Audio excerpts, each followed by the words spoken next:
The Arena, a multi-platform gaming news podcast, is brought to you by, well, of course, you. If you want to learn more about where you can support the show, go to patreon.com/thearena_podcast.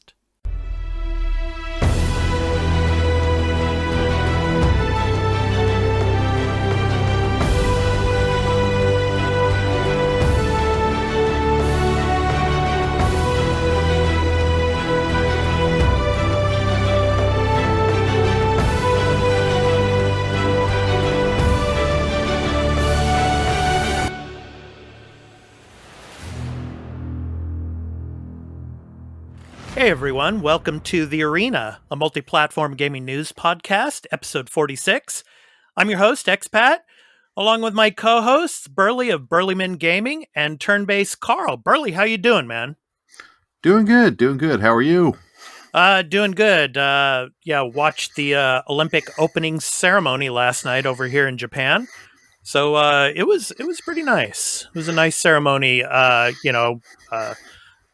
due to everything that's been going on with COVID and everything. I think they put on a pretty good show. Yeah. Did you have a checklist of every video game music you expected to hear? No, but it's we got this iconic Dragon Quest theme. We can check this off. We got this Mario theme. We got this Legend of Zelda theme.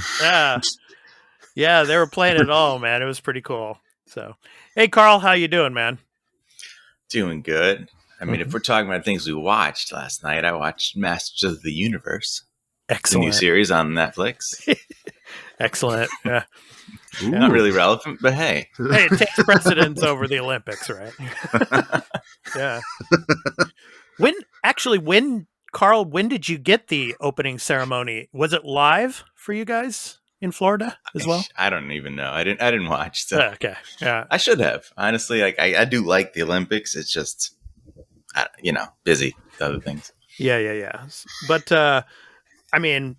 because of the time difference, even if it was live, for you guys, it would probably have been early in the morning or something like that. So, yeah. Yeah, they may have done it live. Who knows? Yeah. It's weird because the Olympics, I know sometimes they have done things live when it's a huge time difference, and other times they put on delay. And like, when it's on delay, it's like, well, then can I just go and look and see what happened? Like, so that's not fun. So what you guys can do if you want to bet on any of the Olympic events, I get all of the information first, and then I could send it to you guys because I live in the future, of course. Yes. Mm-hmm. Yeah. All right. So in today's episode, we're going to be talking about China's Tencent buying games firm Sumo. We're also going to be talking about Ubisoft announcing that new Tom Clancy's XDefiant. Also, we're going to be talking about Ghost of Tsushima's Director's Cut Iki Island expansion story, the details revealed, as well as Dead Space getting a remake. So that was announced at the EA Play Live 2021. Burly's going to be going on his little Burlynator corner rant in this episode. And of course, we're going to be in the topic of the show talking about rage quitting. So we'll be talking about that. But first, before we talk about what we've been playing this week, here's some information about where you can find the podcast. Before the crew discuss what they have been playing, this episode of The Arena, a multi-platform gaming news podcast, will be going to Patreon in early access for a day after recording. So if you would like to support the show and become a patron at the entry tier 1 level at $1 per month, and get early access to every episode and listen ad-free, along with other perks, including exclusive post-show content, plus special bonus episodes, please visit patreon.com/thearena_podcast for further details. On Sunday each week, the podcast will be uploaded to all free podcast services where you can find us on any podcast app for iOS or Android, Spotify, Amazon Music, and on Expat's YouTube channel, Expat2020 Gaming. Just download your favorite podcast app or open Spotify and search for The Arena, a multi-platform gaming news podcast, Subscribe, follow us, post a review, and leave us questions, comments, and feedback if you like, if that feature is available there, and spread the word about the podcast. We also have a Discord called the Arena Podcast, where you can join and chat with the Arena Podcast community, and the podcast website is at Expat2020.podbean.com, where you can follow us and leave questions and comments as well. Finally, you can also follow us on Twitter at the Arena, AMPGNP, as well as on Instagram at the Arena_podcast. Now, back to the show. Okay, guys. This week I've been playing Spider-Man Miles Morales on PS5. And I have to say one thing about this, about the PS5 first before I get into Miles Morales a little bit. Burly, maybe you know this because you have a PS5. Carl, you don't have PS5 yet, right? No, I don't. Not yet. Okay. So Burly, this is for you. When you're in the UI, when you're like scrolling around with your controller, with the DualSense controller, does it just sometimes like go batty on you? Kind of like a Joy-Con drift type of thing? No, neither of both my controllers have done that. But I've had a buddy in the UK who's let me know. They said their right stick for camera every once in a while will just go nuts. Yeah, for some reason, it's like when I want to scroll, it just starts going nuts on me. But when I'm playing a game, it's fine. So I don't know what the problem is there. It's weird. So, yeah. Well, if you ask Capcom, you're best to buy a whole new PS4. Yeah, I'm not going to be asking Capcom, man. So, but yeah, back to Miles Morales. Yeah, it's a beautiful game. It feels like Spider-Man PS4. I mean, the whole map of Manhattan's on there. But the cool thing is in combat, the Venom charges. Those are pretty cool. I really like that. While you're battling enemies, I should say. And that Rhino battle was really cool. So it's one of the first battles in the game. That was really fun. So yeah, I'm enjoying that. And I started a game that's on Game Pass. It's called Last Stop. It came out on Game Pass just yesterday, I think. And it's really interesting. It's like there's 3 different characters and you have to follow their stories. And all 3 of these stories are going to kind of link together at some point. So I just started that. I finished the first chapter for each of the 3 characters. So I'm looking forward to continuing that. So, Carl, you started playing Chris Tales, right? Oh, yeah, I did. Yeah. Can you tell us a little bit about that? Well, Yeah. I did have some issues with it, but I'll say the good stuff first. Is that, the art style is really nice. I like that a lot. It is a turn-based RPG, pretty traditional, but it has this time mechanic that plays with the other magic from the other characters where you can like cast a water spell and the guy will get soaked, and then you can send him to the future and then they'll be rusted and it lowers their defense. And I'm like, it's very cool. I do like that idea a lot. They have some other ones. And you play as kids, so of course that's the type of story you're going to expect, right? Not really my cup of tea, unless it's more, I don't know, sarcastic or like intentionally throwback, sort of like Stranger Things, right? That sort of setting idea. But I'm playing on Xbox and I'm getting this bug where when you sometimes like it loads a screen or something and then a dialogue box comes up for the first time and I cannot advance the game at all. I'm just stuck. I can't do anything. Controller does nothing. Wow. The first time it happened, I just had to reset the game, which was annoying. And then I found out there's no quick resume and you can't skip the intro animation. So that's annoying. Wow. And then I found out that if you just turn the controller off and turn it back on, then you can start playing again. if that happens, but that's happened like 10 times or so to me, and it's really screwing up the flow of the game, and I don't know. And I'm not the only one. I looked it up on Twitter. I found the reason I found out how to get around it was through reviews on the Xbox store. People saying this is happening. So, that's that. I see. How about I checked out Raji? The India related game. Yeah. I really like the theme of it, the style. I like Greek mythology stuff is always been great. Now Norse mythology is everywhere. Yeah. But the Indian mythology is one I think is like something we should see more of, because there's so many weird and interesting stories. Right. So this is cool. And it's like a God of War type, Prince of Persia type sort of thing, but from more drawn out, like higher up perspective. And it plays fairly well. I only played the first level, so I like it so far. Cool. All right. How about you, Burly? What have you been playing, man? I've been playing. I just actually finished it. Plague's Tale of Innocence, because they gave that away for one of the games of the month. Yeah, I watched you streaming some of that. Yeah. Oh yeah. Almost a rage quit on that one. Oh, that near the end of that game gets really tough. Yeah, like that game is deceptively hard. Because it is one of those games, you make a mistake, you're dead. You very rarely can save yourself. Like, I found that game harder than Demon Souls. But I did end up beating it. What? So, Carl, I think Burly's referring to the part in the game. Remember the cart, and you have to hide behind the cart and get up to the gate? Towards the end of the game. Okay. Yeah. Uh-huh. That's what I was watching Burly stream, and he was like dying over and over and over. I died a lot of times on that too. Yeah. It's just not super clear as to like what you what you need to do, but like there's guys shooting at you, right? And you think, and you can kill them, but there's really not any point to do so. Well, and also a few times I had the aim all lined up, but my shot did not go through. Mm-hmm.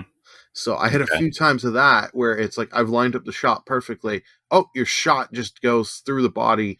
And if it goes through the body and it's not a headshot, it does nothing. Doesn't slow him down or anything. It's like, the hell? Yeah, the guys are coming at you from both sides at one point, right? Yeah. Yeah. I realized that thing is just survive, ignore the people shooting at you, and just survive. Yeah. Like, gotta focus on that. Like, it's trying to distract you, the game, and you keep dying.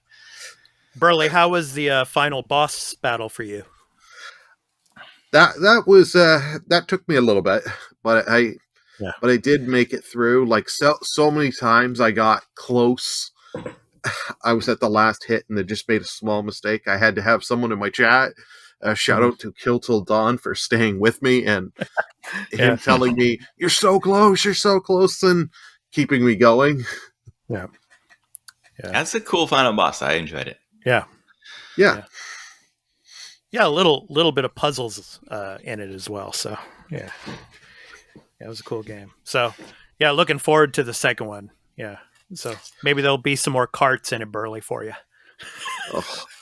Well, maybe they'll have some accessibility options for when you get to those annoying sections of you have to have the reflexes of a god. So what's your overall assessment, Burly, of A Plague's Tale: Innocent? So I know Carl and we really enjoyed it. How about you? What's your assessment? Oh, overall, I had a blast playing through it. I liked the setting. I liked the story. Gameplay was fun. Though raging in some points, but I did like it that I did have my fun, and I did like the whole crafting, and a lot of times you had a couple different ways of going through it. You could take off get the helmets off guards and chuck rocks and kill them, or you could be getting rid of the lights and letting the rats come through, get rid of the guards. Yeah. Cool. All right. Okay. So it's time for the news beat. So earlier this week, it's kind of a slow news week, wouldn't you say, guys? Kind of. Yeah. I'd say. Yeah. Anyway, the beginning of the week, we had the story about China's Tencent agreeing to buy UK video games firm Sumo for more than £900 million. So this is from The Guardian and Jasper Jolly over there. So China's Tencent has agreed to buy the British video games developer Sumo Group at a valuation of more than £900 million, further expanding the tech company's presence in the global video games market. Tencent is one of the biggest companies in the world thanks to its control of the Weixin WeChat social media app, which is used across China for chat and mobile payments as well as gaming. It also controls large video game and esports interests in a market that is expected to grow rapidly after a hiatus in 2021 caused by the coronavirus pandemic. That includes ownership of Riot Games, the developer of the widely popular League of Legends franchise, plus stakes in other games developers, including Epic Games, the makers of the Fortnite series, and Finland's Supercell, the maker of the mobile game Clash of Clans. So my question to you guys is, what do you think of this acquisition? Is this going to be good for Sumo, or is this going to be a detriment to their development processes moving forward? What do you think? Carl, I'll start with you on this one. What do you think, man? Well, yeah, I don't think it's going to change too much. I mean, Sumo has been sort of a free agent, right? They kind of develop for anyone. Mm-hmm. They made a bunch of. I mean, the last game is what this. I'm looking it up now. Is actually Hood, Outlaws, and Legends, right? Which Mm-hmm. failure, but published. They're getting published by different people. Like that's Focus Home Interactive. Sony, Sega, even Xbox, published games. Crackdown 3 of theirs, and this will be good for them. Who knows?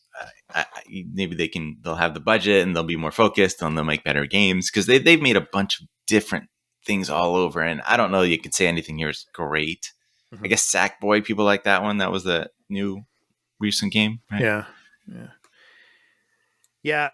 I don't know. It's become very political in nature, this story, because, I've heard from some in the media that 25% of the developers and the people working at Tencent are card-carrying members of the Chinese Communist Party. So it's like, why let the Chinese Communist Party, get involved with Tencent, and why should Tencent be allowed to buy up these companies? I don't know, man. Now, when you say that 25% of them are part of the Communist Party, do you mean they're part of the government, or they're just people who are like their government? I don't know what you mean. That supposedly they are like affiliated with the government in some capacity. So, okay. And this is like, I'm assuming higher ups in the company. Yeah. Well, like 25% of the company. So yeah, right. Whether it's higher ups or mid-level workers or whatever. So yeah. I mean, it's problematic from a censorship standpoint. Yeah. I don't know if we've seen much of that in games. I mean, Riot Games, right, with League of Legends. I mean, and we've seen censorship as far as speech, right, during events. Right. But as far as like in actual games, like the content of the games, has there been any significant censorship? Not that I've really known. Not that I know of as of yet. Yeah. But into the future, that could become a problem. Who knows? Yeah. Definitely, yeah. But, Burly, how do you feel about this and Tencent gobbling up more companies? I'm not the happiest about it, because make no mistake, this is going to be used to just get more information to try and so they can push more stuff over here. And as you're playing stuff, they're going to take and get information so they can sell it and all that. Mm-hmm. But I'm looking over, I looked over their list of games, and I've maybe played one. Yeah. I think there's one you may they did co-develop, actually. I didn't know this. The Hitman 1 and Hitman 2 of the new Hitman trilogy.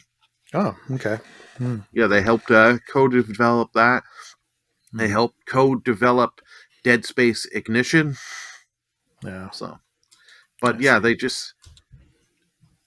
I'm interested to see now that that they got bought for so much. How much, if they're going to get any other, what work's going to come their way in the future? Because some of these companies are like, they're tied with China.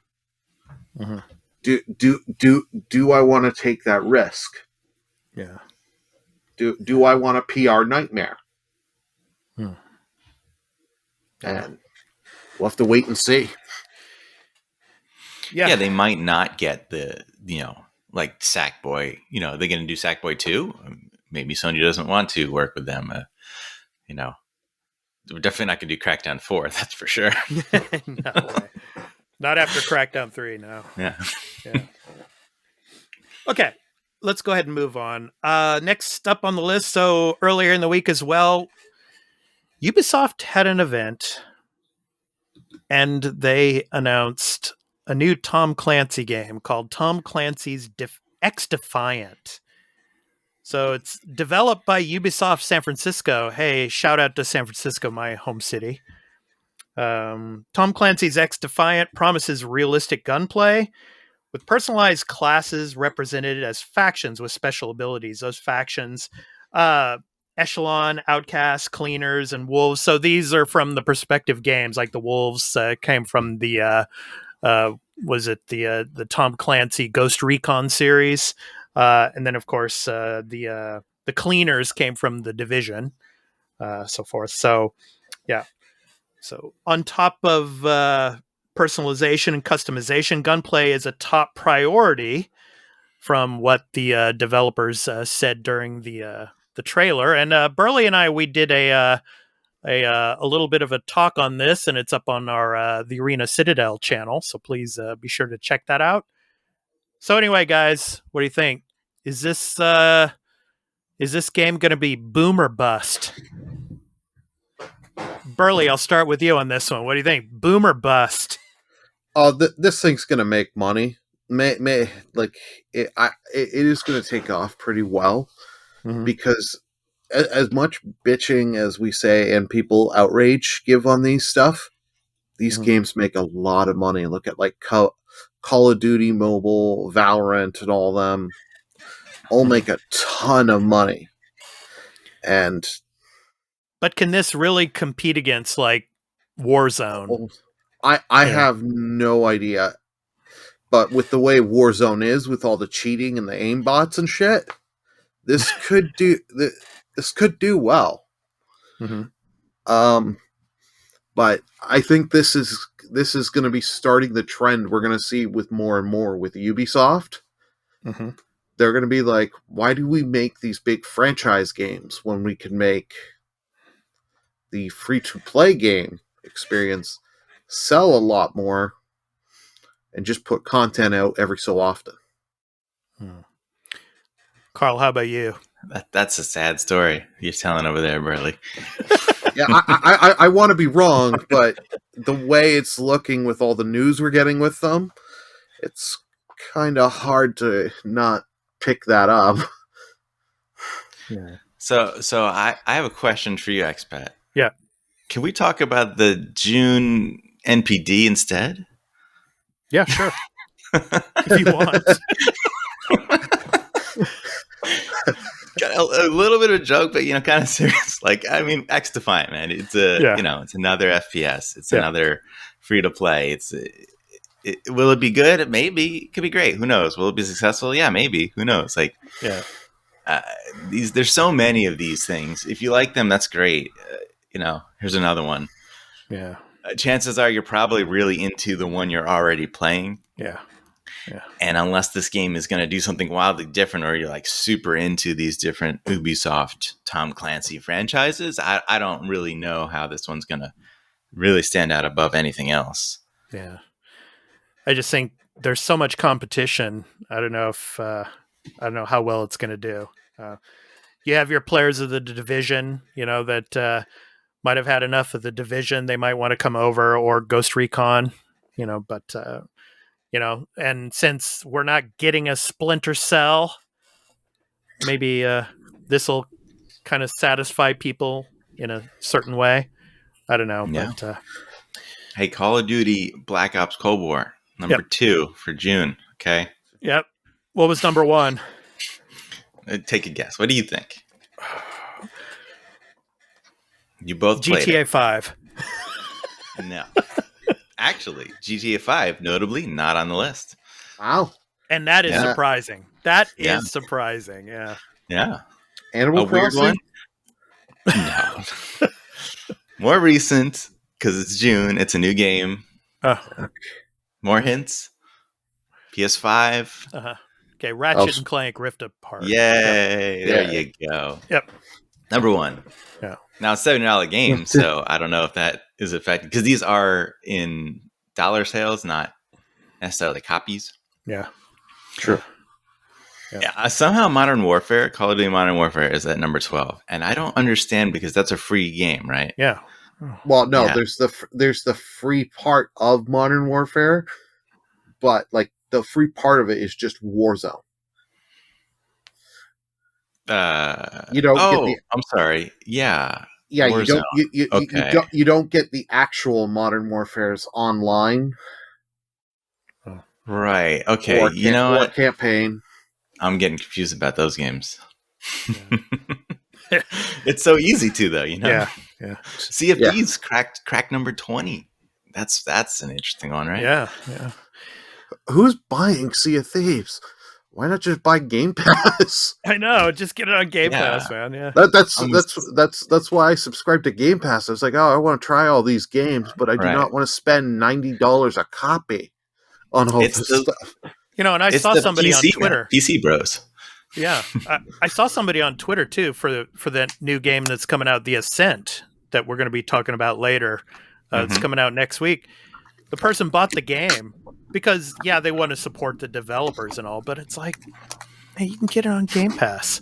Right. Yeah. You know, That's the way I look at it, but not everyone's Not thinking that, everyone's the especially the same. PC people who, for some reason, are still hesitant to use Game Pass PC because they love Steam so much. I don't know. Like, it's hard to understand that. Yeah. But Scarlet Nexus number 5. That's a nice one to see up there. Yeah. So, okay, next story. Burly, you talked about this a while ago. Ghost of Tsushima getting the director's cut. So more of that has been revealed. So this is from Adam Bankhurst over at IGN. Ghost of Tsushima director's cut, Iki Island expansion story. Details and trailer revealed. So new story details and the official trailer for Ghost of Tsushima director's cut, Iki Island expansion have been revealed ahead of its August 20th release date on PS5 and PS4. So Sucker Punch Productions senior writer Patrick Downs took to PlayStation blog to share more about this news story that allows players to take another adventure with Jin Sakai, complete with new locations to discover, characters to meet, tales to complete, and more.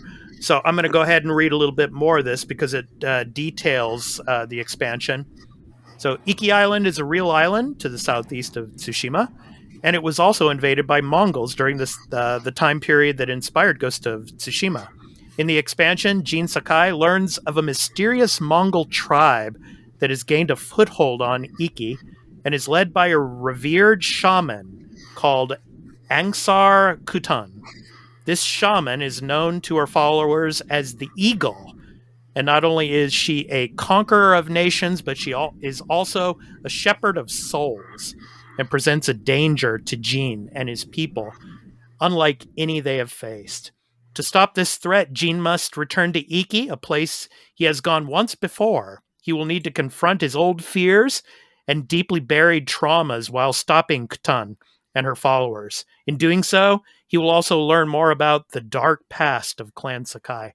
So, my question to you guys is, how do you feel about this expansion taking a darker route? Burly, what about you? What do you think of this? I can't wait. First of all, I can't wait for that expansion, but I'm interested to see where you're going to go with the darker route, because you did have a few little darker elements with the story, but they didn't go too far into it. Yeah. But I'm excited to see. I'm hoping we still get some choices on the when you're exploring the island there. Mm-hmm. Yeah, it does sound interesting. All right, I like the premise. I watched the trailer just before the show because I hadn't watched it previously. I just don't intend to get it, but it does kind of have that like side story feel to it too, though. Yeah, not that this couldn't have been a major story, but it does sort of feel that way when I see that. I hear you read it to me. It does feel that way. Like this could have just been like, and I don't even know how the game's going to present it. Are you just going to be able to like go to? I doubt it, right? Just go to Iki Island, like somewhere in the middle of the game. That seems weird. Yeah, that's a good question. I mean, you might be able to. I don't know. Burly, do you have any more information on that? I don't know. For sure. I don't have any more info, but I would imagine it wouldn't take place till you finish the main story. Okay. They wouldn't let you go over. I could be completely wrong. Yeah. Because to allow you to go over at any point in the story would be... It just wouldn't work. It just wouldn't flow well. Because you're like, okay, here's Tsushima. I've cleared the first of the 3 sections. Mm-hmm. But screw taking care of the con. Mm-hmm. Let's just go over here to Iki Island. Yeah. I mean, that is typical of video games, all right? You're like, yeah. I gotta stop this guy. It's really important. But first, let me follow this fox. Yeah. Yeah. I mean, yeah. That's the game, right? Yeah. Well, it's like foxes are your best friend. Yeah, right. Yeah. They could do it. I kind of wonder if, let's say, you're someone who had the game on PS4 and you sold it for some reason, and you're like, I'm just gonna buy the whole game again, director's cut, but I really just want to play Iki Island. Can I just start that or no? Yeah. I don't know. I'm thinking it's just, you're going to be at least halfway through the game, and then you're going to be able to, make the option to yourself to go to Iki Island if you want to. I just think that's how it's going to go. It could be the end of the game. I have no idea. But yeah, it's going to be a pretty big expansion though. So, that's... Yeah. Yeah. I mean, I kind of I wish they did this more like The Last of Us. What was it? It's called Left Behind. Is that the name of it? Yep. Right. Which was DLC, but it was, you could just play it separately. It was actually, I think it was standalone, right? Could you play it standalone? I don't remember. Yeah. You play it standalone. Yeah. Same with Uncharted Lost Legacy too. It was complete standalone. Yeah. Yeah. Which is like a full standalone game, right? Yeah. Whereas like Left Behind feels more like DLC, right? Right. Which Iki Island feels like as it's being described. I just like, and I had the remastered Last of Us, and it came with Left Behind. So it's like, it's just in the menu. It's like, do I want to play Left Behind? Cool. Okay. I play Left Behind now. I really think that's the way they should go, but who knows what they're... Yeah, I agree with you. I think they should do it that way, but anyway. So as previously mentioned, the Iki Island story expansion will be available as part of the Ghost of Tsushima Director's Cut on PS4 and PS5 on August 20th. The full version of the game will cost $69.99 on PS5 and $59.99 on PS4, but there are also upgrade paths available for those who already own the base game. For example, PS4 players will be able to pre-order and upgrade to the Director's Cut for $19.99. PS4 players who own the Director's Cut can upgrade to the PS5 version of the Director's Cut for $9.99. Anyone with the original PS4 copy of Ghost of Tsushima looking to upgrade to the Director's Cut on PS5 will have to pay $29.99. Yeah. I wish one little rant about this. It's stupid that like I've looked at pre-ordering this because I'm gonna buy this, and I have some PSN credit that pays for a good majority of this, so it's nice. Mm-hmm. But it's stupid that I have because there's only been the PS4 version of the game up until now. Yeah. I have to pre-order the PS4 Director's Cut upgrade now, and then when it comes out, then the other upgrade for PS5 comes out. Why not just make an extra one for the PS5 and just allow me to click that on the PSN store now? It's it's the dumbest thing. Yeah. Yeah. And that's where that smart delivery comes into play. That, everyone was like, what does it do? I'm like, it does this. It makes this easy. Yeah. Yeah. Yeah. So, Burly, you own the game how right now? The original? I own it digital. Yeah. Okay. Well, see, then you don't need to pre-order anything. Why does it matter? I just wanted to pre-order the upgrade so that way when it goes live, turn on my PlayStation, it downloads to the PlayStation, so I can use no one from work should be listening. I may take a sick or a vacation day and stream. and I'm assuming on PS5 there's no preloading of games that you don't own. Oh no, that's one thing Microsoft has really done well, like that. That's nice with the Series S because I've preloaded stuff. Even though I don't own it, but it's going to come to Game Pass later on in the year. Right. You can just set it and forget it, which is so nice. Yeah, it's a great feature. I mean, it even works for people who want to buy physical, like because you can have the game ready to play, and then once you grab the disc, you throw in the disc, and it authorizes you to play it. And you don't have to install it. Yeah, it's awesome. It's a great feature. Sony should be trying to make that happen. I don't know if they care, but speaking of PS5, this is off topic a little bit, but did you hear, like in Japan here, they're making a lighter version of the PS5 digital edition? Oh, I saw that. Yeah. Like, what's the difference? Besides it being like a couple of grams lighter. I don't know, man. I was thinking I was kind of joking to myself that they were pointing out how the screw is different, right? Yeah. So now you can use it without a screwdriver, right? It's like I don't know, however they designed it. Who cares? And in my head, I'm thinking, okay, I bet you it's lighter just because they made the stand lighter. Yeah. And like everything else is the same. And people are just like thinking it's something else, but it's just the stand. Yeah. Okay, how about Sony? You give us that second SSD slot because we're coming up to a year. You promise that as a selling feature, and it's like, I want to put a second SSD in here. I know it's going to be expensive because that's just the market of SSDs.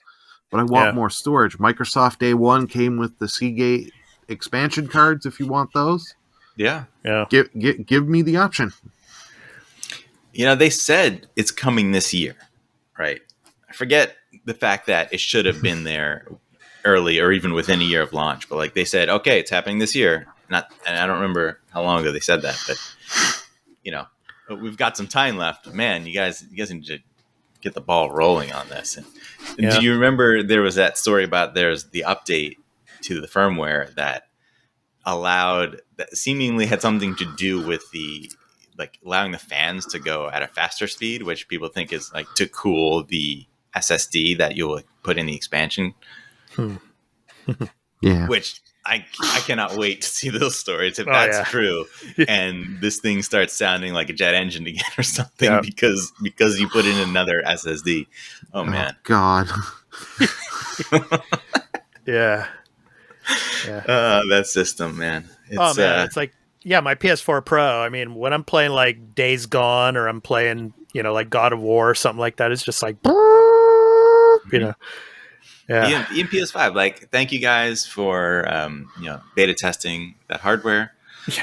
And when the slim model comes out and it's nice and perfect and looks pretty, then I'll buy one. That's if you can actually get one. Yeah. By then everyone will have it. Yeah. Actually, there's a point I wanted to make relating back to the Ghost of Tsushima thing. Yeah. Is that okay? So the upgrade to PS5 is $30, right? That's the extra $10. And I feel like the idea there is also the fact that they know that if you if you have Ghost of Tsushima, you probably are going to buy the PS5 version. Burly. Yep. Oh, yeah. Right. Yeah. I mean, that's like the likelihood, right? Like, Yep. who's going to? How few people are going to buy the Iki Island PS4 only upgrade? Yeah. I know a few people, but that's only because they're unlucky to get the get a PS5. Yeah, they Like can't that- get a PS5. I've got one buddy. He got a PS5 for his kid, and he's been playing Ghost of Tsushima. And he's like, I hate spending the extra more, but if I'm gonna spend the money, I'm getting the PS5 version. He bought it. He bought it for his kid. Yeah, right. He No, bought it for himself. He seriously did because of a thing. Because he's like, I don't think I'll ever play this, and he got it the year it came out. One store had it stupidly cheap, had it for $10. So it was like, okay, for $10, I think you can take the risk on this instead of the usual $79 here in Canada. Yeah, He's like, oh, I'll That's take cool. the risk for $10, and then he's like, "Ooh, I'll play this." Yep. I find a lot of the numbers of like unit sales and relating to how many copies of games that they can sell a little misleading in that, what are the percentage of people who own, let's say, a PS4 who then bought a PS5, right? And who now they're not going to buy PS4 games because they have a PS5. Yeah. And the number of people who have multiple PS4s and then also bought a PS5. I mean, like these are real things. Like I myself have purchased the original Xbox One model, the S model, the X model, and now the Series X. Yeah. But I'm only one. I'm only one gamer, right? I can only buy games one time on all four of those. Well, one of them I traded in. Yeah. Yeah. So, speaking of a game that we may or may not play, well, I'm definitely going to play it just to see what it's going to be like, is Dead Space. Dead Space Remake confirmed for PS5, Xbox Series X, and PC. And this is interesting. No PS4, no Xbox One. So it's going to be, current gen only. So just as the rumors are foretold, Dead Space is coming back. So it was announced at the EA Play Live event. Carl, you watched that, didn't you? I did, yeah. Yeah. Had a grand old event? time. How was it overall? It was let's say, on par with much of the E3. Okay. Oh. Yeah. So take of that as you will. Yeah. So anyway, Dead Space coming, guys. So, but it's going to be a remake. So how do you guys feel about this being a remake? And I'm really surprised that they didn't throw in 2 as well. Because 2 is, just as revered as 1. But I'm thinking they're probably saving that for later. But I don't know. What do you guys think? A remake? And there's another game that's coming out too that's called, what is it called? The Callisto Protocol, I think it is. And that's supposed to be similar to Dead Space. So I don't know how this is going to affect the Callisto Protocol. That's one of the original creators, right? Yes. Dead Space on that game. So that's interesting in itself. But what do you guys think? Is this something that you would play when it comes out? Carl, I'll start with you on this one. What do you think? I think this is great that it's happening. Yep. The franchise is one that has been beloved, and there's no reason why. Obviously, after what happened with the third game, now I didn't play that. Actually, I never played this franchise until just within the last year. Yeah, I played the first game, and this is why I'm a little less excited because I just played it. Oh, okay. Yep. But that game held up incredibly well. Yes. I felt like that game was a masterclass in game design. Yes. Right? Just the way everything perfectly works, how as far as like level design and creature design and combat design, like even story is the one where I had a little bit of issue in just like presentation, because there's a little too much of like, I'm watching somebody on the vid screen, telling me something that's happening over there. And I'm like, that's fine. Okay. But like, I want more. Yeah. actual interaction with other characters. But that wasn't the idea of the game. Yeah. So it's a game that you don't actually need to do a full remake, although it's gonna be awesome. So everyone, if you haven't played it, or if you haven't played this game in a long time, absolutely, you should play it. Yeah, the creature designs. I mean, just the upgradable creature designs, I think, in a remake are going to be awesome. And and I mean, just the way it makes you have to like cut off their limbs, and the way they allude to that in the trailer. Yeah. But the way the guns are designed to like have either a vertical or horizontal slice, right? And like the game doesn't quite tell you that right away. Yeah, I figured it out as I was playing. I'm like, oh yeah, like I can just slice off these guys' legs, and then they can't come after me anymore. Yeah, that's a really good strategy, you know. Yeah. So it's such a cool game. It's really worth it, and this means that we'll get more if it's successful, and I'm pretty sure it's going to be successful. Yeah, it's you heard it from me here. It's my favorite survival horror game of all time. I mean, it's one of the best. I mean, the jump scares in the game are really awesome as well too. I mean, just going down those corridors and then I just love those. Using those cutter guns and everything just to the saw off the limbs and stuff like that. That was really cool. So, and the upgradable suits. So I'm wondering if there's going to be, I'm wondering if they're going to have some like more upgradable suit designs in the remake. Yeah. Upgradable weapons. I feel like they could maybe change that a bit. I don't know. I sort of felt like the one thing with that is that they let you buy the weapons in any order you want. Yeah. And there was a point where I was like, I just kind of like stuck to the main gun because it's really, really effective. Yeah. If you just stock a lot of ammo with the main gun. But then I was like, all right, I want to play with a different gun. So like I upgraded a different gun.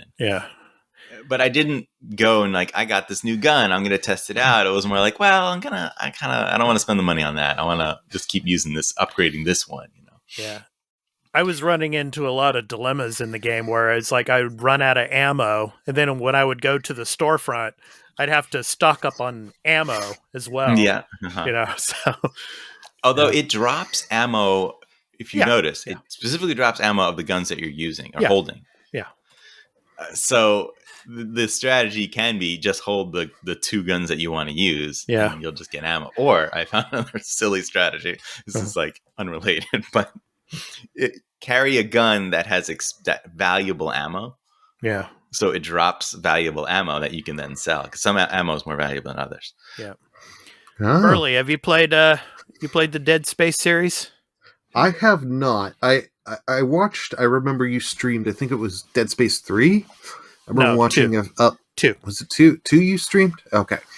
Yeah, blasphemy. I think I've actually streamed both of them, 1 and 2. Yeah, I don't like 3. 3 is like they can delete that game. I didn't like it. Yeah. Okay. Yeah. No, I have not honestly tried or any of these games, but now because I'm in Game Pass, and I think a few of them are on Game Pass. I will try them out. Every one of them. Yeah. Well, if you have Game Pass Ultimate, EA Play. You have with Game Pass Ultimate. So, so you get it. So, I will check and try the series out. The reveal and trailer looks good. It has me interested. Mm-hmm. I'll no doubt probably end up picking it up when it comes out and playing it, as long as I enjoy the original. But from what I'm hearing from you guys, I most likely will enjoy, because I remember the whole thing is people telling me, oh, there's no HUD because all the health and stuff is all on the character's back. I think the character's name's Isaac. Yes. Uh-huh. Yeah. So yeah. Okay. This is going to be interesting to see how this competes against Callisto's protocol. Yeah. Because more people, I figure, are going to go towards Dead Space Remake. But we don't even know how far this game is out. I mean, the remake. True. I mean, Callisto Protocol could come out, like a year before. Who knows? We have no idea yet. So, yeah, you definitely don't want those games coming out together. Right. Well, at least if you're Callisto Protocol, because you're the smaller studio there. Yeah, EA wants it because they will throw as much money as they need. Right. Yeah. But yeah, no, the HUD thing that you mentioned, it is fantastic because it really is. There is no HUD because everything is in game. So much that like it's really cool and smart in that like when you save your game, right? You're seeing your character using this monitor screen, right? That pops up and you're seeing the screen through in the third person still. It's not like coming up in your face, as a separate menu. It's all that is great because everything keeps you firmly in the game at all times. Yeah. So when do you think we'll see this, guys? I mean, we got this small trailer. I'm thinking 2023. I don't know. What do you guys think?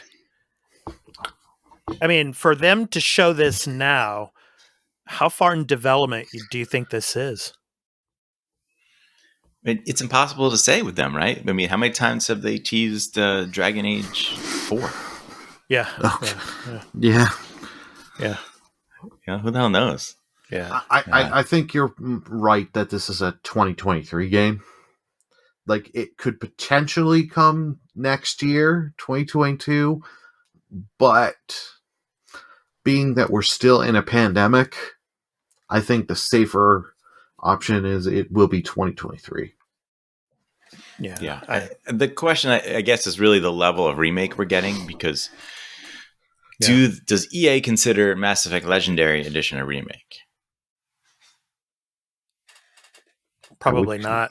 Right. I would consider that more of a port. But it's much more than a port, and it's also more than a remaster, right? It's like it's a remaster, but it's like the upper echelon, like most kind of effort you can really do on a remaster, right? Right. Yeah. So I do wonder, like, that terminology is so difficult to define because everybody uses it differently. Yeah. Actually, it's going to be in the Frostbite engine, so I guess they really kind of are rebuilding it completely. Yeah. And I wonder if any of the story elements are going to be different in any way. It could be. I don't know. They could. I guess I have issues with some of the presentation stories. So yeah. They want to do that a little bit differently, but keep it true to the original. That would be cool. I would enjoy that. Yeah. Okay. Well, whenever it comes, I'm excited. Excited to play it. It's going to be awesome, I'm sure. Yeah. So let's talk about rage quitting, guys. Our topic of the show. So games that have made us rage quit. What games are likely to make people rage quit? What did we do when we rage quit? I'll tell you a little story about Carl. Maybe you might know about this. Burly, this is a little bit before your time. This was during the Atari 2600 era. Carl, do you know of a game, speaking of Activision, there was a game that came out on the Atari 2600 called Kaboom. Do you remember that game? Do not know that one. No. Okay, it's a game. It's a side-scrolling game, basically, where this little thief is dumping like grenades on you, dumping bombs, and they kaboom. They blow up. And so you have like this barrel, and you have to catch the grenades before they drop down and explode on you. And I was in junior high school when this game came out. And it was the first time in my life I rage quit on a game. So I broke my Atari 2600. Oh, no. I smashed it. Oh, wow. Did your parents buy you a new one? My basketball friend was making fun of me during the game, and I got pissed off. And so I smashed it. It was a fun game to play, but I mean, it takes a lot of reflexes, left to right reflexes, because the bombs drop faster and faster as the levels go on, right? You're making me think of Kung Fu. You remember that old game? Yeah. I guess was that Atari also, but it was NES. I know. It might have been. I don't remember. Yeah, where like it's just side scrolling, and you're just like this martial art guy, and these ninjas just come at you, Yeah. just moving towards you, and you just gotta either punch or kick them. Yeah. And the sound effects are great, and like if you didn't time it right, and the other enemies would get stuck on you, and they would just like kind of pile up on you. Yeah. And then you die, and it would have that funny like bong, you die. Yeah. It was a pretty frustrating game. Like I've seen people just be experts at it and crush the game, but that wasn't me. I would definitely get mad at that game. So for me, coming to the modern day, Bloodborne is the game that I've rage quit on several times. It's frustrating, and I'm not the most patient game player. You put so much effort and time into getting from point A to point B, and then it just kicks your butt and tells you to go back to the beginning. And I hate that. I just hate it. And it's like I would throw the controller a few times, and all of you listening out there that my previous co-host Dan, of course, he can attest to Bloodborne being one of the greatest games he's ever played, and he loves it. He loves those type of games. But when it comes to rage quits, he's smashed several controllers playing games. But Bloodborne Only for several? me, only several. Yeah, Mm-hmm. yeah. And those controllers are expensive. When he was living out here in Japan, those controllers are like 6,000, 7,000 yen a pop. That's pretty expensive. That's like $70 in the US. So, yeah. Just boom, just destroy it. Yep. And you go buy That's what another they cost one. now, right? Yeah, that's what they cost now. Yeah. But Bloodborne for me, man. Everything okay there, Burly? Yeah.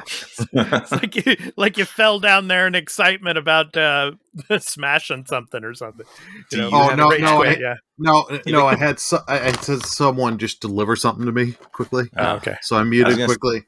I was gonna say, do you have a cat attacking you too? No.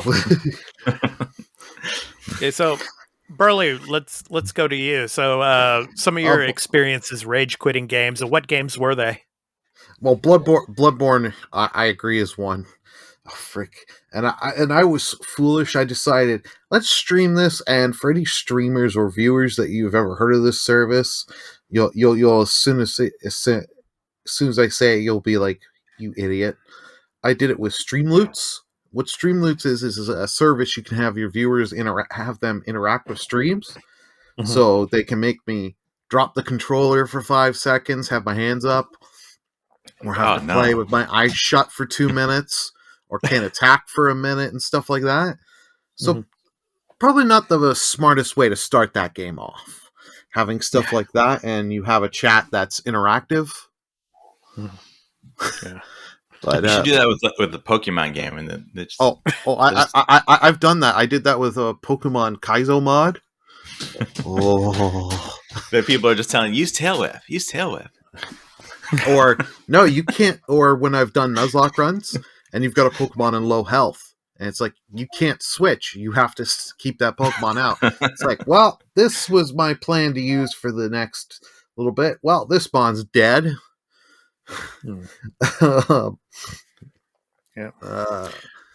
But a few others that I've rage quit. Oddworld Soulstorm. I made it quite far in that game. I think it was chapter 12 out of 15. Wow. I just got, because that you have to do this one thing of just quickly, you have to move quick, chant quick, and unchant quick. And it's like you have a small window to do this right. If you don't, you're SOL. And like I tried for so long. It was like, fuck it. I threw my controller down. Thankfully, did not break my controller, and then said, okay, I'm done. So Carl, what about a current game for you that you've rage quit on or came close to it? I don't have any current games. I try to keep myself calm, and I want low stress in my life. Yeah. So I stay away from that kind of thing. Yep. I mean, for the general, like, I'm Smart. I'm a decently skilled gamer. I wouldn't say I'm great at any games, but like I'm competent enough that I can kind of play any game. And if it's too hard, I will probably I'll probably know ahead of time and I probably won't even bother to play it. Yeah. Or it'll be something that I didn't buy. Maybe I played on Game Pass, and if it's too hard, I'm just gonna move on, I could drop difficulty if it's a game like that. But yeah, I kind of have to go back to like Demon Souls on. I guess this is relevant currently, but I played it on PS3, and man, that game, like when that was new, right? So like nobody knew what to expect out of these games. Yeah, and this is the first one ever. And I could not. I've never been so mad at a video game ever in my entire life playing that game, because like you will literally spend like 2 hours of gameplay to just lose all of that time because you died to something stupid. Yeah, I can't deal with that, man. And then you can't get back to where you died for some reason because you're going to run into something difficult, or you went too far, and you extended your reach too far. I don't know. It's dumb stuff like that. But like, there's a great example in the first level of Demon Souls where you go around this corner. I think it's like you go up those stairs in the beginning and you go to the left and then you go down the side there. And I remember this very well because you start walking down and all of a sudden you're dead. You have no idea why. You're just dead. And it's like, I'm like, I didn't see what happened. Why did I die? Yeah. And you do it again and maybe you die again because you don't know what happened. You have no clue. Yeah. It's only to find out that like there's a trap and there's a boulder that's set to roll down from behind you and just kills you. And it's dumb stuff like that. Like, I don't understand why people think that is good game design. Yeah.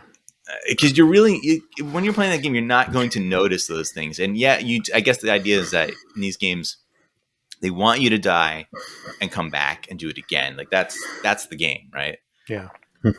But not only is that the game punishes you for dying, right? Because in that game, I don't know how the other ones work, but in Demon Souls, when you die, you are now dead. I don't know how the terminology is, but like, you're you in your back, soul form. Yeah, okay. Yeah. You're in your soul form, and you have less life. You just have a smaller health bar now. 50% of your health, and does this continue through all the games? I don't know. I've only really I have the Demon Souls remake, and I've beaten it. So, and it's just a thing where it's like, why are you doing this to me? Like, you killed me because with this trap that I didn't know about. Yeah. And now I'm in the soul state, and now, okay, I have half the life. In order to get back out of that I forgot even what you had to do. It wasn't like something that you would just want to just do all the time. And I guess there was advantages and disadvantages to both. I don't remember exactly. But it's just a thing where it's like, now you kill me unsurprised, and now you're punishing me for that by making the game harder for me. Yeah. I'm like, okay, thanks. I mean, that's a game where I put it down and I walked away and I never played it again at a certain point. There's a game on my docket that I'm starting to not look forward to playing. It's Returnal, because that is going to be a game where I'm going to die over and over and over again, and I'm going to go right back to the beginning, just like in Bloodborne, probably. So, yeah. Mm-hmm. Oh, and I ended up Demon Souls. I gave it to my brother. I just didn't want it anymore. Just here, take it, go away, play this game. And of course, he beat it because he's a monster. And he's if you're okay. So now I get it. If you're a monster, you can beat Demon Souls. Absolutely. I mean, that makes sense. So that's so. Hashtag confirm Burly is a monster. There you go. If I was to give you his PSN and you look and see he's got like platinums out the ass. I mean, it's wow. God, he platinumed so many games, and I don't even know it's always about difficulty. Sometimes a lot of these games are just about attrition. Like, do you put in the time and work to get these things? Yeah. he's obsessed. Like, he doesn't want to stop until he gets a platinum in some games. Yeah, it's like, just move on, man. Just move on. Well, sometimes it's a joy to get them. Like I am a platinum guy. Like, I have 85. I have a problem. Whoa. Okay, so you're there. There you are. You're like, I can speak for this, but like sometimes it's just like the game engrafts you so much, you just want to do everything and get the platinum. Yeah, and then just case it's like I want to show I didn't let this game beat me, and I'm gonna go for it. Like I'm working on the platinum to Demon Souls, but I'm not gonna lie. If I couldn't do co-op to get that, I wouldn't be going for the platinum. I don't think I would have finished. Yeah, I mean, it's an arbitrary goal, right? Like, platinuming. The game designers just decided, hey, we're going to make up these things that you can do, and to get these imaginary points to basically just to make you play the game longer. Yeah, same with achievements. Yeah. Exactly. Yeah. Yes, it's all the same. Yeah. Yep. Well, they used to serve purpose, like on PSN. You used to, if you had so many platinums, you could redeem stuff at different levels. Like if you had, I think it was like 20 or 30 platinum trophies, you get a $10 PSN credit. Okay. But Sony stopped that. I have one platinum. Oh, nice. Yeah. It's God of War 3. Oh, awesome. Yeah. Nice. Probably a really easy one. I don't remember how many platinums I have. Maybe 12 or 13, I think, or something like that. I don't remember. Oh, okay. The last one, I think, the last one I platinum was Odyssey, I think. Yeah. Assassin's Creed Odyssey. Yeah. Can I tell you why I have? Yeah. I have the God of War 3 platinum. Why? Okay, because God of War, I didn't play it first, right? I got the God of War 1 and 2 collection that came out later. Mm-hmm. These games are great, and I was excited for God of War 3. Yeah. Had it pre-ordered, got it, and beat it in like 2 days, Wow. for the first weekend, because it's not a long game. Yeah. No, it's like a 6-hour game or something like that. Yeah, it's really short. And it was just, I'm just staring at this game like, I'm done? Like, really? Like $60 and I got nothing to do? I'm like, okay. I'm like, let me see what else I can do in this game. And it's like, okay, I could get a platinum trophy if I do this thing and that thing. I'm like, all right, I guess I'll do these things because I want to get more value out of this game. And yeah, I got the platinum within like the I guess maybe a week or the second week. Yeah. And I sold it. That was it. Cool. Nice. Yep. So that's why I have a platinum, because I wanted more value out of the game I bought. Yeah. So maybe. Well, that's the thing about trophies and achievements. I mean, you're getting the value out of the game by trying to get all of them. So. Yeah. But back to rage quitting, right? Yeah. I have one more story, but if you guys want to go ahead, because I've been talking. Go ahead, Carl. Oh, come on. Make me talk forever here. Well, you said you had one more story about rage quitting. Go for it, man. I'll be quick then. So fighting games, right? Mm-hmm.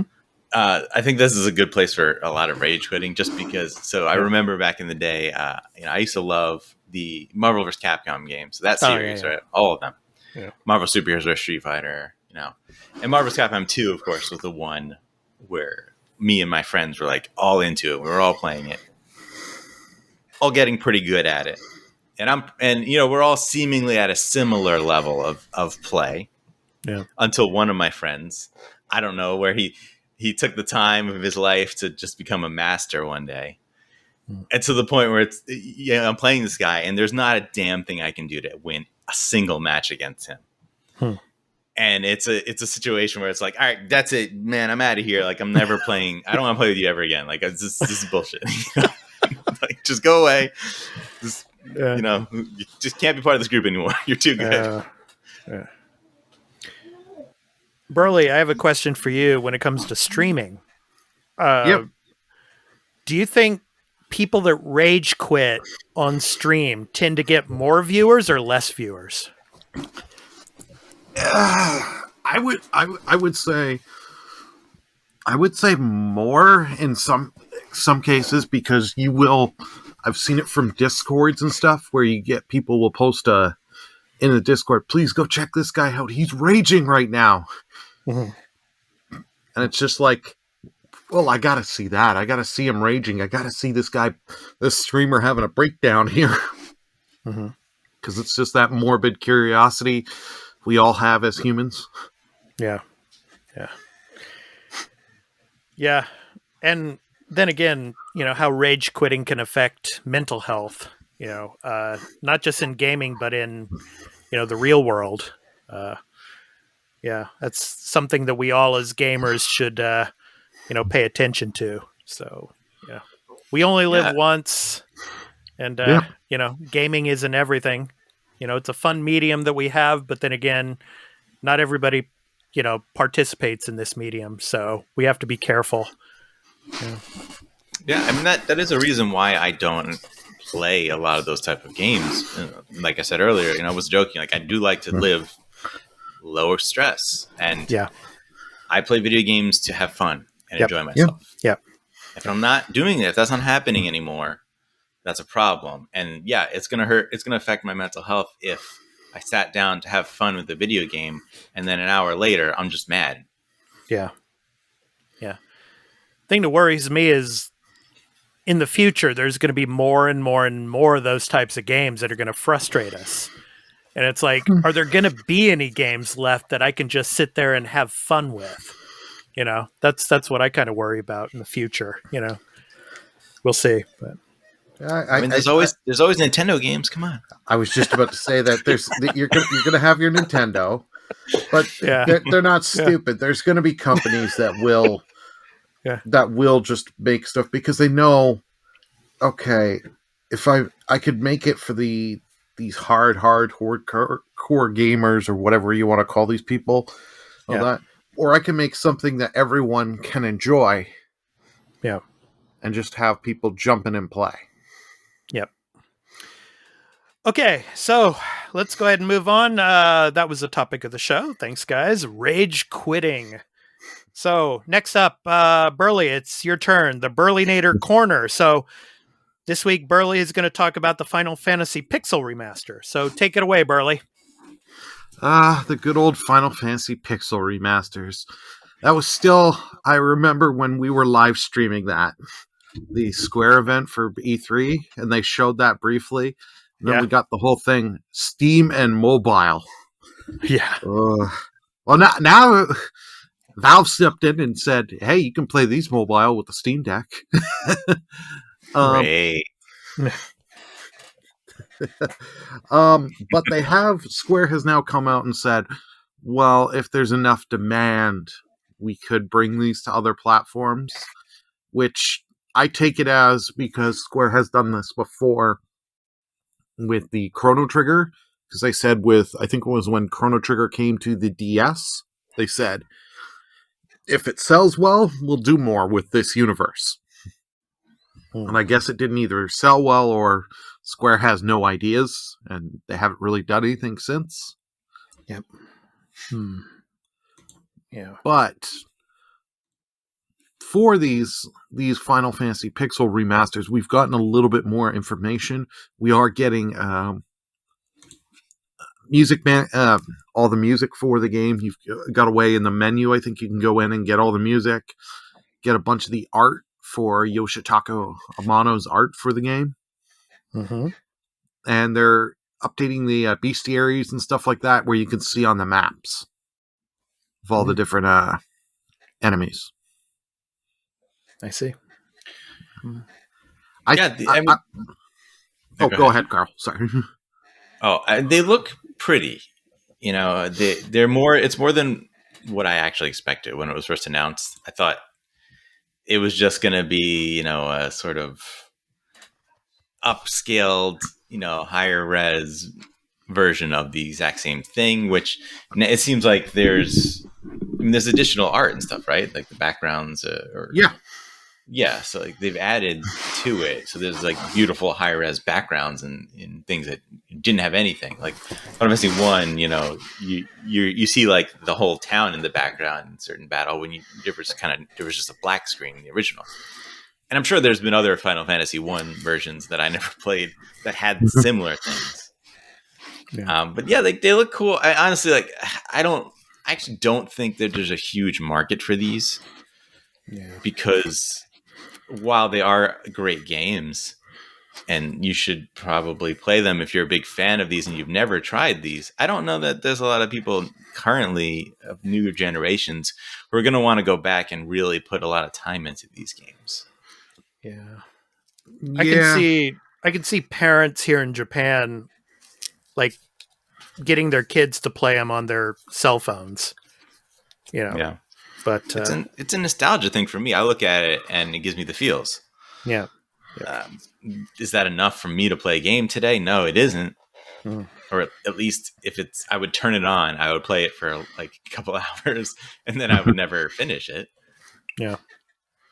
So as much as I want there to be that demand to bring it to other systems, I don't think it's going to be there. And I think that's not what they should be doing, because I think they're looking at it the completely wrong way.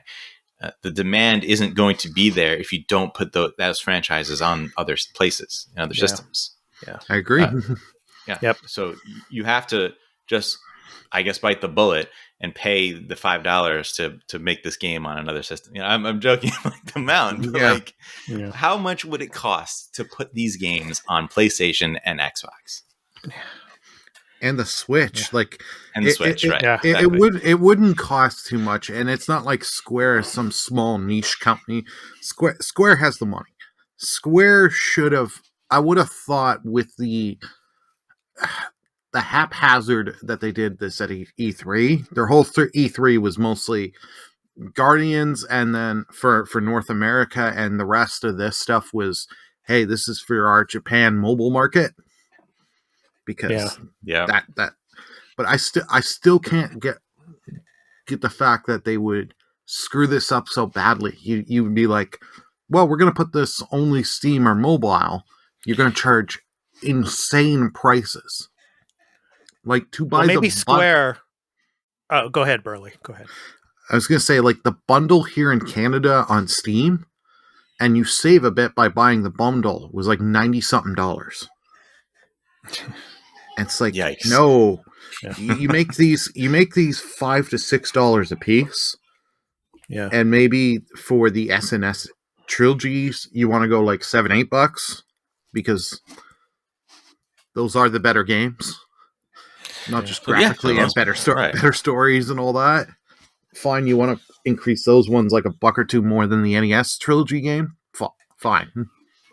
Maybe they're just going to analyze the mobile market and see how well it sells and then decide to bring them to consoles. I don't know. I mean, also, why I don't understand the logic of just dropping them all at once. Well, they're not. Oh, they're not. Okay. No, sorry. At the end of this month, I think it's the 28th, you get 1, 2, and 3, 4, 5, and 6. They said are coming this year later, but at an undisclosed date. All right, so they're dropping like trilogies. Yeah, July 28th.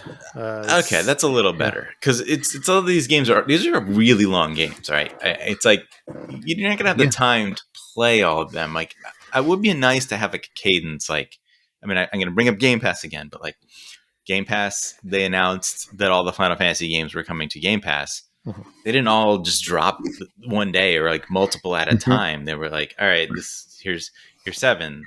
And then months later, here's 8, here's 9, and here's 10. Like, it gives you time to look forward to it, and to actually play it. Think about when you're going to fit that into your gaming schedule. Yep. Okay. With that, let's go ahead and go to the new game releases for the week of July 26th through August 1st via Metacritic. Guess how many games we have this week?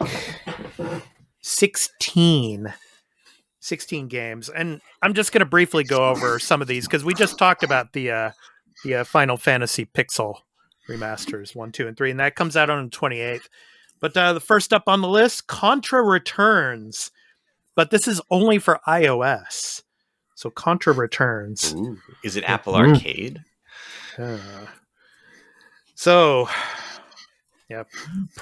Proxima Beta Limited is the developer on this. So remember the secret code: up, up, down, down, left, right, BA to get extra lives. After 30-year hiatus, the Contra you know and love is back. Developed by famous Japanese game company Konami and world-leading game developer Timi. Contra Returns aims to bring the classic Contra experience to mobile platforms. So, yeah. It doesn't say anything about Apple Arcade, though, Carl. But No. Yeah. Do you think that would be the place to put it if it's going to be on iOS only? But all right. Yeah. Next up, Alchemic Cutie comes out on July 27th. Adventure RPG. And it will be coming to PC also later in 2021. So I don't know if you've heard of this game, Alchemic Cutie.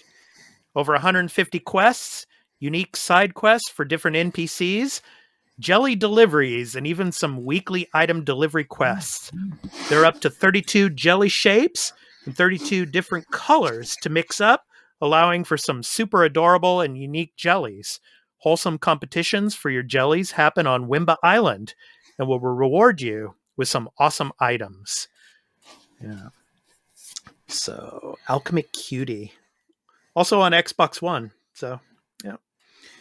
Next up on the list, Ace Attorney, the great Ace Attorney Chronicles for PS4, Nintendo Switch, and PC comes out on the 27th. So I don't know if you guys have heard of Ace Chronicles. It's pretty popular here in Japan. I've heard of them. I've never played any of the Ace Attorney or the Ace Chronicle games. Okay.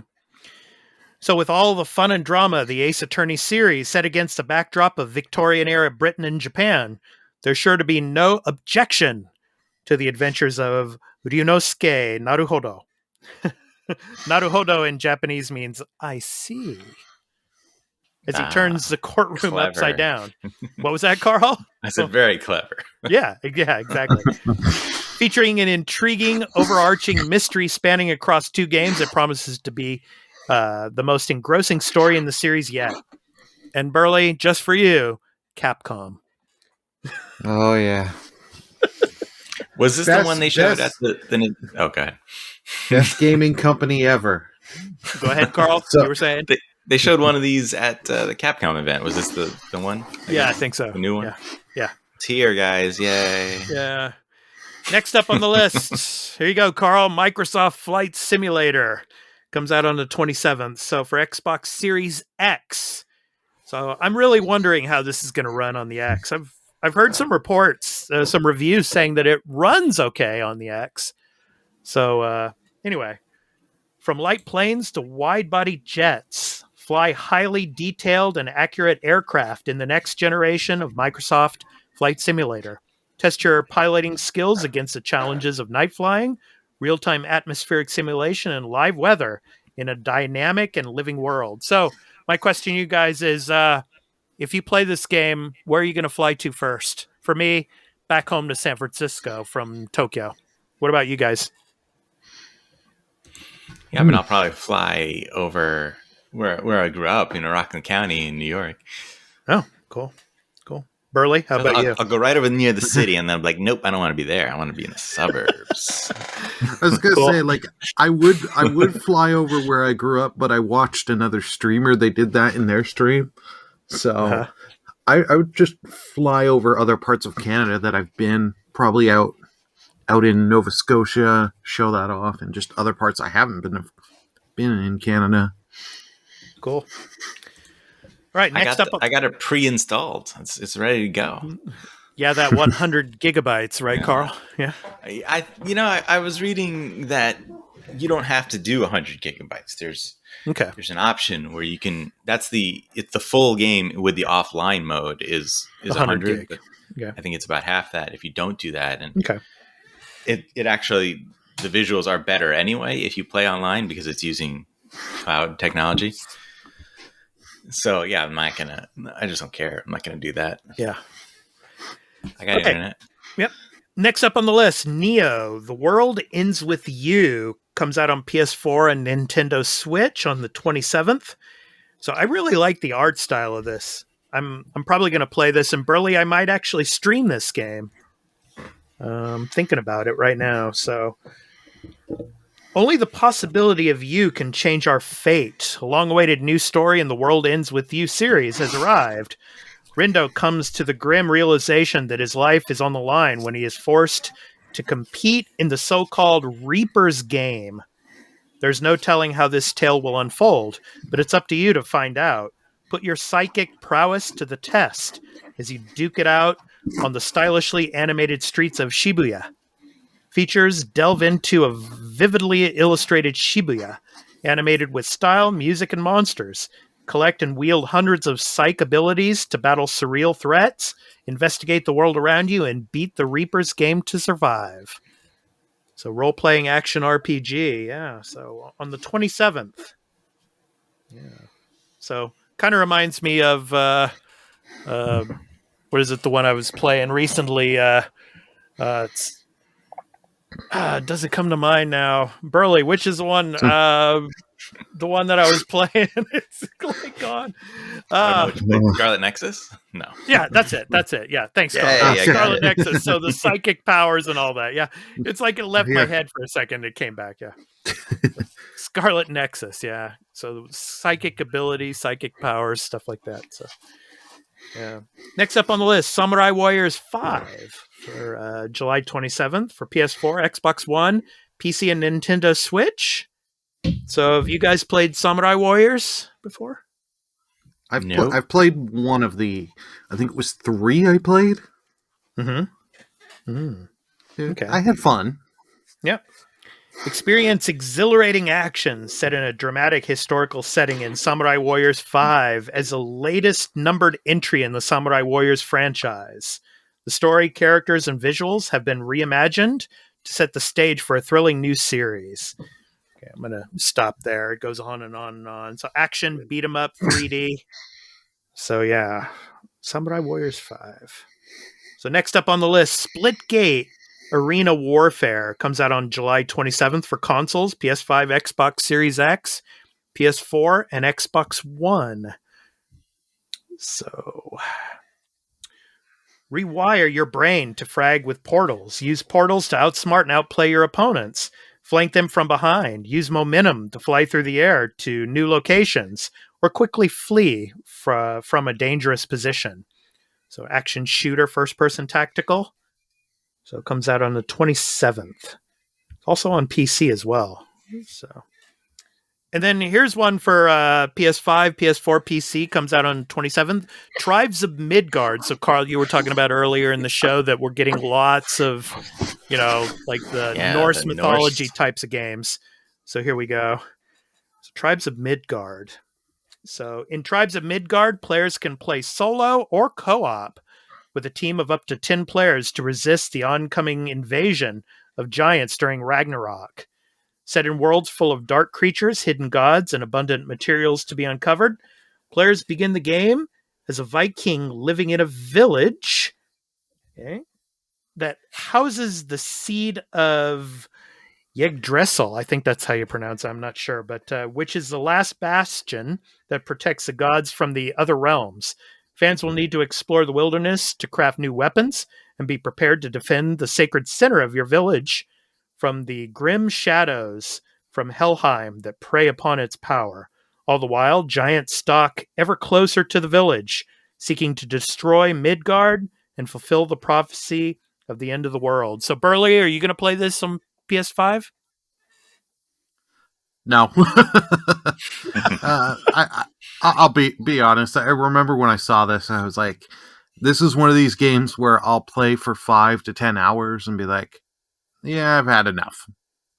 Okay. And I don't feel like spending the full price on that to play for a little bit and just get bored. Okay. Yeah, I'll probably pass on this one. I'll wait for a while until it comes down in price. Yeah. Next up on the list, Winds of Leaves out on the 27th. A lot of games coming out on the 27th. So, yeah, VR simulation management game. So for PS4, exclusive to PS4. So learn to read the signs of the various climates, awaken old landmarks, and grow your own forests in this PlayStation VR Flora Builder. So, Carl, do you have VR? No, nothing. Not at all. You're not into the VR thing, huh? No, I've only ever tested it once, too, at a... There was a Microsoft store at one of the malls in Buffalo where I lived. Mm-hmm. And they had I think, the Vive maybe set up. Oh, the HTC Vive, yeah. Yeah. Hmm. But they had this dumb, like snowball throwing thing. That was the demo. And I'm like, this is what you're showing. And of all the cool things you could show. Yeah. Oh, wow. Yeah. I would say, though, I felt cold while playing it. So... Yeah, I would have showed you Batman Arkham VR. That would have been a cool one to show off. Yeah. Yeah. Yep. But that's, of course, PSVR. But yeah. So okay, and then we talked about this, and Burly talked about it during the Burlynator corner. So Final Fantasy Pixel Remaster on Remaster 2 and 3 also coming on the 28th for PC and iOS. So next up on the list, The Forgotten City comes out on July 28th for PS5, Xbox Series X, PS4, Xbox One, PC, and the Nintendo Switch. So The Forgotten City. So The Forgotten City is a mature, narrative-driven game and a reimagining of the critically acclaimed mod that won a National Writers Guild Award and racked up over 3 million downloads. Trapped in a secret underground city during the Roman Empire, 23 lost souls cling to life. In this precarious utopia, if one person breaks a mysterious golden rule, everyone dies. As a time traveler drawn 2,000 years into the past, you'll relive their final moments in an endless loop, exploring and interrogating and charging the course of the day with each secret you uncover. Only by cleverly exploiting the time loop and making difficult moral choices can you hope to solve this epic mystery. Here, your decisions matter. The fate of the city is in your hands. Yeah, sounds like an interesting game to me. Yeah, Forgotten City. Yeah, I remember the trailer for this game where it's like everybody turned to gold or something at some point, all the people. Yeah. It's a pretty looking game, and it sounds like a fun little story to go through. Yeah. Yep. Next up on the list, coming out on iOS only, Nier Reincarnation. Nier. So from the Nier series.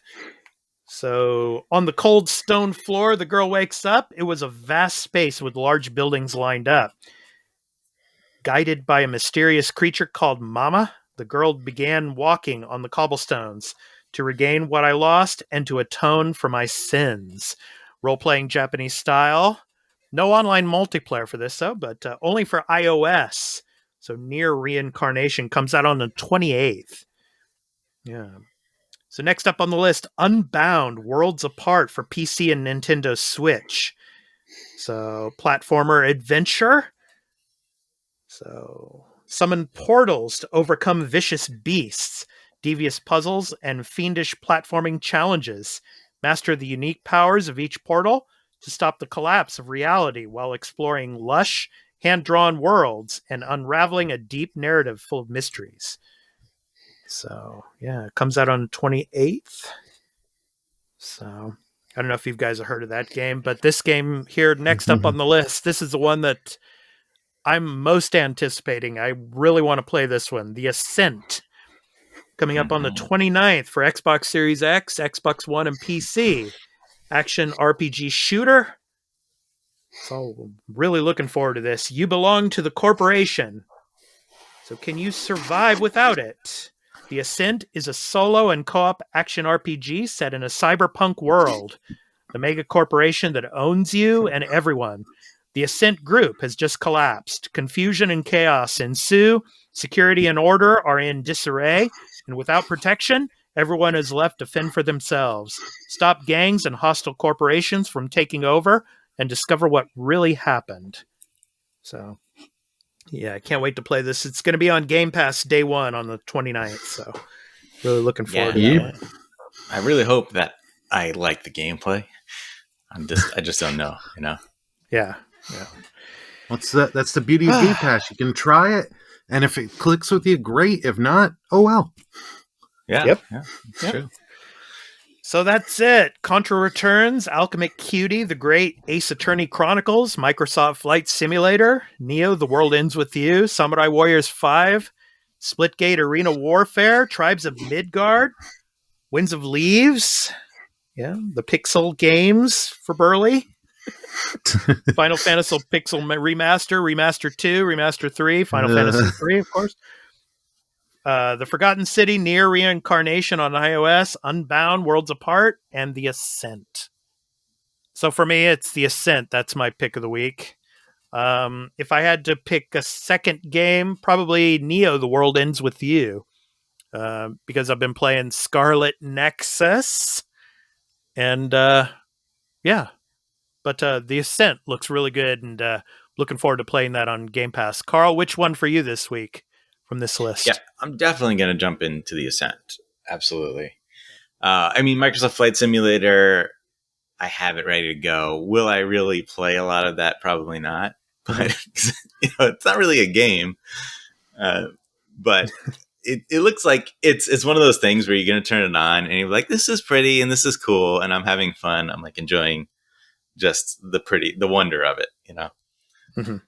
But I actually want to note there's also on Game Pass Blinks the Time Sweeper and Crimson Skies, OG Xbox games on the 26th. Yeah. Ooh. Those would be fun to play. I do want to check out Crimson Skies because I've never played that, and a lot of Xbox people, like to say that that's a franchise that they should bring back. I mean, it's one of those plane flying shooting type games, but we'll see. Burly, what's your pick for this week? The Ascent. This game has looked very interesting to me for a while, and it's just very appealing that I could just pick it up on Game Pass. I will try Flight Simulator out. I agree with Carl that it's not a game I'm really going to put any time in. I'll do it for a couple hours, see the areas I want to see, and just uninstall. I see. But I'll most likely, because I have the Series S, just run it off my PC. Okay. I know it's already out for the PC, but just do it. Yeah. Just run it now. I was going to install it on my PC, and I didn't because it was over 100 gigabytes. I was like, I don't really have that space on this PC. I don't want to do that. Now, so I didn't do it. See, I've never played Flight Simulator before, so Carl, I have a question for you about Flight Simulator. Now, when you fly from, point A to point B, does it take the actual time of an actual flight, or does it kind of speed up? You have the option to speed up. Okay, I've never played it either. Oh, really? Okay. I can't answer. You do have the option to speed up, if I remember correctly, because I did watch a few streamers. This is what I was thinking, yeah. Yeah, because, man, it's like if I'm playing and I had to fly from Tokyo to San Francisco, it's like 8.5 hours, man. I'm not spending 8.5 hours playing a game just to, watch the ocean. You can, and you will. What you do is you put it on autopilot, right? Yeah. And you let it fly, and you're watching it. You're there. You're being somewhat responsible pilot, but you're going to go get your coffee, or whatever you drink, and you're going to have a little snack. You're just going to chill and relax with the game flying in the background on the nice 4K, HDR TV. Yeah. My 4K monitor that's above me here. Yeah. And my Monster Energy drinks. Yeah. 4K? No. You should be having an 8K TV. You know how much they are here, Burly, in Japan? I can only imagine. I haven't even looked at them here. I'm too scared. Yeah, there's one 8K display right when you walk into Yodobashi Camera. It's like hyakujumon. It's like $10,000. Well, you got to imagine, so you can afford it. So, Burly, you gotta play Flight Simulator on your Series S, because someone's got to come and give us the info on how it actually looks and runs. Yeah. Okay. I'll make sure you download it. Yeah, all 100 gigabytes. Yeah. No, don't do that. Do the, No. the offline mode. I mean, the online mode. You don't need that. Yeah. If I'm gonna run it off the Series S, I'm not doing all 100 gigs unless it's absolutely mandatory. I mean, that's like a fourth of your hard drive, right? Fourth, it's a third. All right. Okay, so before we conclude the episode, I want to let everyone know where you can find me on social media. You can find my YouTube channels for gaming content at youtube.com/Expat2020 Gaming and at Expat2020.live, as well as a podcast channel for gaming, entertainment, and pop culture at youtube.com/The Arena Citadel. My other social media links to Twitter, Instagram, the Arena Podcast Discord server, and the podcast websites are at Linktree. That's at linktr.ee/expat2020. And I'm also a live streamer and a Twitch affiliate on twitch.tv/expat2020, where I do occasional gaming live streams. And I'm on our new Twitch channel over at twitch.tv/thearena_podcast, where we do special event live streams for the podcast, as well as reactions to gaming news and a supplement to the show called The Arena, a multi-platform gaming news weekend review live stream. Finally, over on Patreon, we now have a special bonus series, which is a part of the podcast called The Arena Extra Take, that focuses on spoiler and spoiler-free gaming reviews, gaming industry-related discussions, and interviews with special guests. It goes up to Patreon exclusively for patrons at patreon.com/thearena_podcast. So please visit the site for further details on how you can become a patron and support the show and all the content we deliver. And I want to give a shout out to our newest patron, Brian A. Shores. He's our newest patron. So thank you so much, Brian, for supporting the show. We really Brian, appreciate it. Yeah, thank you, Brian. That is my former co-host of the Superhero's Journey podcast. Oh, awesome. Yeah, he has become a patron. Cool. So thanks, Brian, for coming on board and joining us. He's such a nice guy. I love you, Brian. You're the best. Cool. So that does it for me. Carl, where can people find you on social media? I am at Turn-Based Carl. Come join me. I comment on things. Video games. That's on Twitter, right? On Twitter. Yeah. Yes, on Twitter. I think I'm on Twitch on that too, but I don't do anything on Twitch. So, well, Burly is the big Twitch guy here. So, Burly, where can people find you on social media? You can find me Twitter at BurlyMenGaming. You can find me also on Twitch at twitch.tv/BurlyMenGaming. I'll be starting up Legend of Zelda Skyward Sword HD this Sunday, so I'm looking forward to playing that, since that's like the one major Zelda game I have not ever played. So I'm going to try without motion controls, and later on I will try motion controls. Mm-hmm. I'm going to try to finish up Last Stop, and I'll continue my quest to finish Assassin's Creed Valhalla DLC, the Wrath of the Druids, and then later next week, of course, start the Ascent.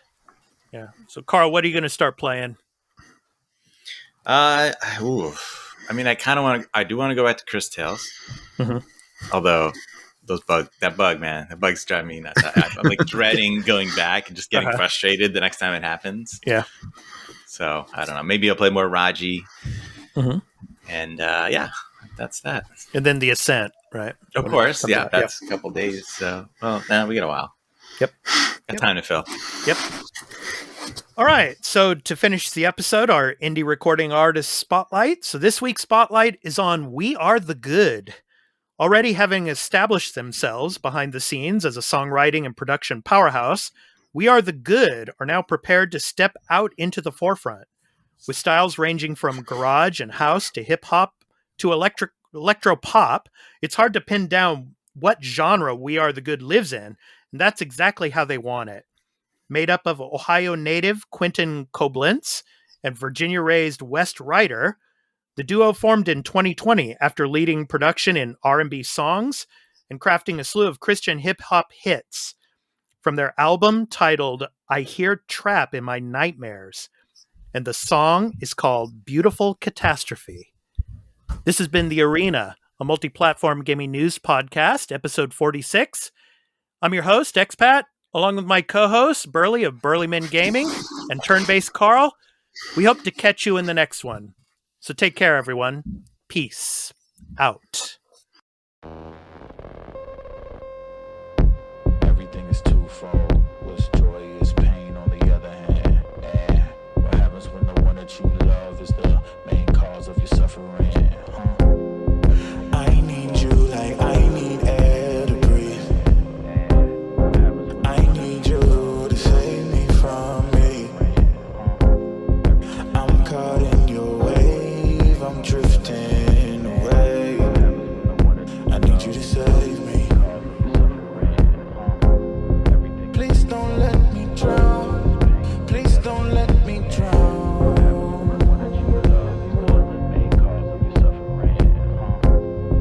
Please don't let me drown. Please don't let me drown. Whoa. Give me all of your lies, 'cause you're my demon in disguise. I learned to love the cage you keep me in, but the walls keep closing in, and I don't wanna die, but your poison feels so right. Why do I want you when you're bad for me? My perfect storm, my beautiful catastrophe.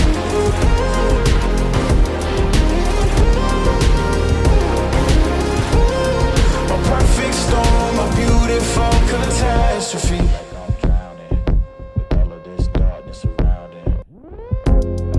You need me like you need air to breathe. You want me to save you from me.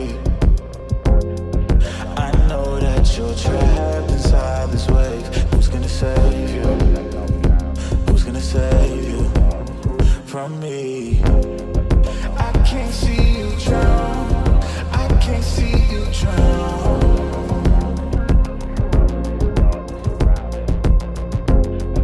I can't see you drown. I can't see you drown. Whoa.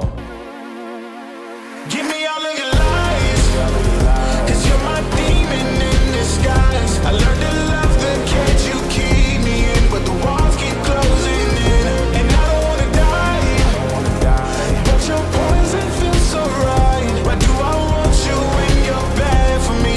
My perfect storm, my beautiful catastrophe.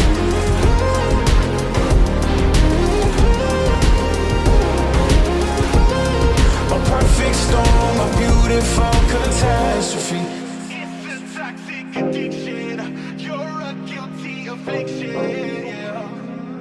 I can't breathe. I need to get some air.